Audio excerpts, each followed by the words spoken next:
আসসালামু আলাইকুম, আশা করি সবাই ভালো আছেন। আমাদের একটি 4 চ্যানেলের এক্সবিআরে আমরা দুইটি ক্যামেরা ইনস্টল করেছি, যেটি দুইটি হচ্ছে ডুয়াল লাইট মোড। কিন্তু কাস্টমারের আস্কিং হলো রাতের বেলা সাদা কালো কেন দেখা যায়, রাতের বেলা আমাদের কালার ভিডিও চাই। এখন দিনের বেলা কালার ভিডিও পাচ্ছি, রাতের বেলাও চাই। আপনার মনিটর থেকেও করতে পারেন খুবই ইজিলি ভাবে। আমরা আপনাকে ওয়েব থেকে দেখাচ্ছি। প্রথমে আমরা সেটআপে যাব, মেনু থেকে সেটআপে যাওয়ার পরে আমরা ক্যামেরাতে যাব। ওপরে আপনারা হয়তো মনিটরের ক্যামেরাটা পেয়ে যাবেন, সেখান থেকে দেখবেন ইমেজ অপশনে যাব। ইমেজ অপশনে যাওয়ার পরে এখানে আমাদের ক্যামেরাটা সিলেক্ট করা থাকবে, সেখানে ইলুমিনেশন মোডটা থাকবে ডুয়াল লাইট। আমাদের এই ইলুমিনেশন মোডটাকে চেঞ্জ করে হোয়াইট লাইট দিতে হবে। এটি অটোমেটিক্যালি নিচে দেখবেন সেভ হয়ে যাবে। হ্যাঁ, এখানে নিচে সেভ বাটনটা উঠেছে। এবার যখন আপনি দ্বিতীয় ক্যামেরাটাতে যাবেন, সেমভাবে একই ডুয়াল লাইট মোডটাকে হোয়াইট লাইট করে নেবেন, দেখবেন অটোমেটিক্যালি সেভ হয়ে গেছে। আমাদের কাজ কিন্তু শেষ, রাতের বেলা কালার ভিডিও পাবেন।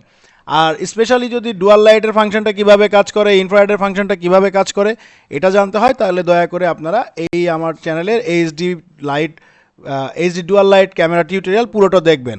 আশা করি আপনারা বুঝতে পেরেছেন। ধন্যবাদ। আসসালামু আলাইকুম।